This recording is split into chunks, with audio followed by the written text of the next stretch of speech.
왕조 시대에 뭐니 해도 가장 탐나는 건 바로 왕의 자리, 왕이었겠죠. 그런데 말이죠. 이 단 하나의 자리를 둘러싼 욕망이 때로는 정말 상상도 못할 끔찍한 비극을 낳곤 했습니다. 오늘 이야기는 바로 그거예요. 왕의 친척, 그러니까 외척들끼리의 싸움이 어떻게 조선의 궁궐을 피로 물들였는지 그 잔혹했던 역사의 한 페이지, 을사사화 속으로 한번 들어가 보겠습니다. 바로 이 텅 빈 왕자를 한번 보세요. 이 골룡포 한 벌, 이게 바로 모든 갈등의 시작이자 끝이었습니다. 생각해보세요. 주인은 한 명이어야 하는데 그 자리에 오를 자격이 있는 후계자가 그것도 둘이나 있었던 거죠. 이 시점에서 이미 비극은 예정된 수순이었을지도 모릅니다. 자, 그럼 이 문제의 시작, 그 근원은 어디였을까요? 바로 조선의 11대 왕 중종에게 있었습니다. 중종은 서로 다른 왕비에게서 아들을 둘이나 얻었거든요. 그것도 둘 다 왕위를 계승할 수 있는 아들들이었죠. 바로 이 점이 궁궐 안에 아주 거대한 두 개의 세력을 만들어내는 그런 배경이 되고 맙니다. 시간을 한번 거슬러 올라가 보죠. 모든 건 1515년, 나중에 인종이 되는 왕자가 세자로 책봉되면서 시작돼요. 그런데 안타깝게도 이 세자의 어머니, 그러니까 장경왕후가 일찍 세상을 떠납니다. 그리고 새로 들어온 왕비, 바로 문정왕후가 1534년에 또 다른 왕자를 낳아요. 바로 경원대군, 훗날의 명종이죠. 자, 구도가 그려지시나요? 먼저 세자가 된 형, 그리고 현재 왕비의 아들인 동생. 이 두 왕자의 존재 자체가 말이죠. 그들을 지지하는 외척 세력들이 그냥 정면으로 꽝 하고 부딪힐 수밖에 없는 무대를 만들어버린 겁니다. 바로 이 두 외척 세력이 오늘 이야기의 주인공, 대윤과 소윤입니다. 근데 여기서 정말 아이러니한 게 뭔지 아세요? 이 두 세력 모두 파평 윤씨, 그러니까 같은 가문이었다는 거예요. 한 집안 사람들이 왕위 하나를 놓고 서로에게 칼을 겨누는 그런 적이 된 거죠. 이건 무슨 사상이나 이념의 대립? 그런 게 아니었습니다. 그냥 아주 순수한 날 것 그대로의 권력 투쟁이었어요. 이름에서도 이 권력의 선후 관계가 딱 드러나요. 대윤 그리고 소윤, 클 대, 작을 소. 같은 윤씨 집안이지만 먼저 권력의 중심에 있던 세자 쪽 유님 세력을 대윤, 그러니까 큰 윤씨라고 불렀고요. 나중에 등장한 경원대군 쪽 윤원영 세력을 소윤, 작은 윤씨라고 부른 거죠. 이름만 들어도 누가 먼저였고 누가 나중이었는지 이 대결 구도가 선명하게 그려지죠. 자, 이 표를 보시면 복잡한 인물 관계가 한눈에 들어올 겁니다. 아주 깔끔하죠? 인종의 외삼촌인 윤임이 이끄는 대윤, 그리고 명종의 외삼촌인 윤원영이 이끄는 소윤. 결국 이 두 외척 세력의 운명은요, 자기들이 지지하는 왕자의 운명과 완전히 하나로 묶여 있었던 거예요. 한 배를 탄 거죠. 드디어 중종이 세상을 떠나고 인종이 왕위에 오릅니다. 자, 이제 대윤 세력의 세상에 온 것 같았죠. 승기를 잡았다고 생각했을 겁니다. 하지만 아슬아슬하게 유지되던 이 힘의 균형이 정말 아무도 예상치 못한 너무나 허무한 방식으로 와르르 무너지기 시작합니다. 사실 인종은 왕이 되기부터 몸이 썩 좋지 않았어요. 그런데 즉위한 지 불과 9개월 만에, 정말 딱 9개월 만인 1545년에 세상을 떠나고 맙니다. 대윤 세력에게는 이건 정말 하늘이 무너지는 것 같은 순간이었을 거예요. 자신들의 모든 것이었던 권력 기반이 하루아침에 그냥 순식간에 사라져버린 거니까요. 바로 이 순간 모든 게 결정됩니다. 인종의 뒤를 이어서 11살의 어린 명종이 왕이 된 거예요.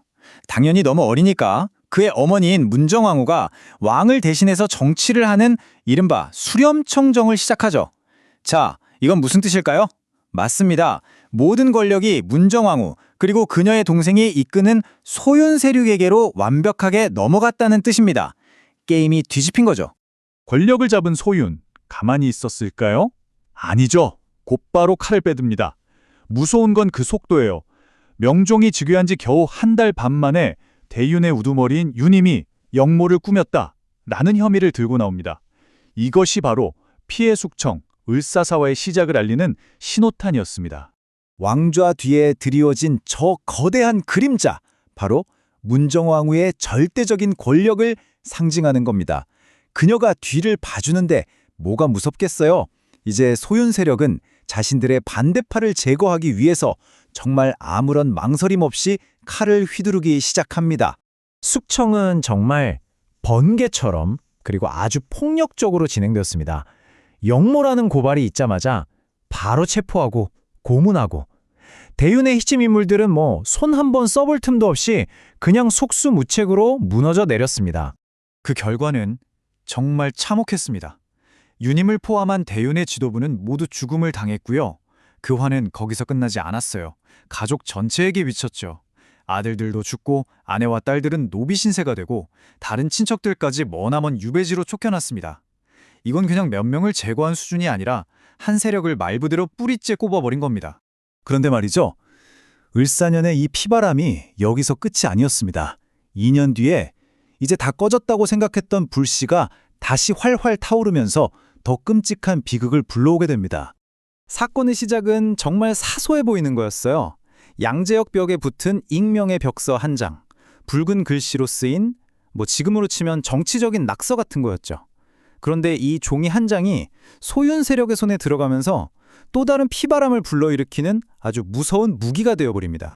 벽서에 쓰인 내용은 그야말로 어마어마했습니다. 여주가 위에서 정권을 잡고 여기서 여주, 그러니까 여자 주군이라는 건 문정왕후를 가리키는 거죠. 여왕과 그 간신배들이 나라를 망치고 있으니 곧 망할 거다. 와, 이건 대놓고 왕실을 권위해 정면으로 도전하는 내용이었어요. 이 글귀 하나에 조정이 발칵 뒤집혔습니다. 그런데 진짜 놀라운 건 뭔지 아세요? 조정의 관심이 이 벽서를 쓴 범인을 잡는 데 있었던 게 아니에요. 오히려 문정왕후와 소유는 이거 봐라, 아직도 역적의 뿌리가 남아있어서 이런 일이 벌어지는 거다 하면서 이 사건을 핑계로 삼은 거죠.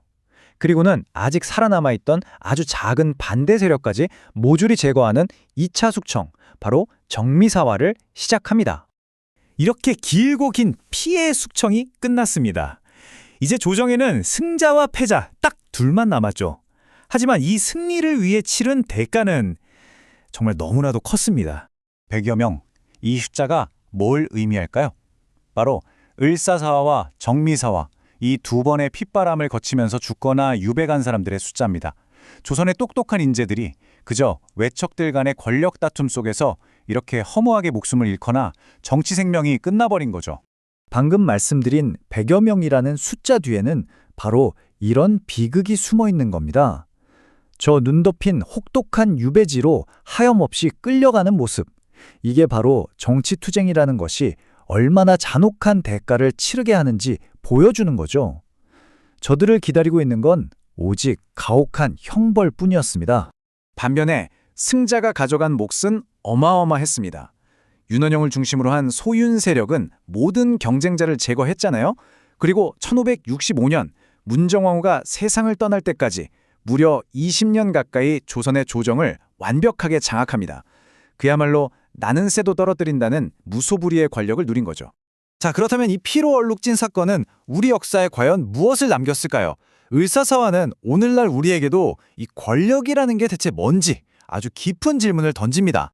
사실 이 을사사화는요, 그전에 있었던 다른 사화들이랑은 성격이 근본적으로 달랐어요. 이전 사화들이 신진사림대 훈구세력 이런 식의 이념 대립이었다면 을사사화는 그런 거 없었습니다. 그냥 순전히 왕의 외척, 그러니까 인척관계에 있는 사람들끼리 벌인 아주 노골적인 권력쟁탈전이었죠. 그 결과 왕권은 잠시 안정됐을지 몰라요. 하지만 조선의 정치는 이제 이념이 아니라 혈연과 파벌이 모든 걸 좌우하는 아주 깊은 상처를 입게 된 겁니다. 하나의 왕좌, 피를 나눈 친척들끼리의 칼부림, 그리고 그 속에서 쓰러져간 수많은 희생. 이 을사사화의 이야기는 결국 우리에게 이런 날카로운 질문을 던지는 것 같습니다. 여러분, 권력에 가장 가까운 곳에서 가족이라는 이름은 과연 서로를 지켜주는 방패가 될까요? 아니면 서로의 심장을 겨누는 칼이 될까요?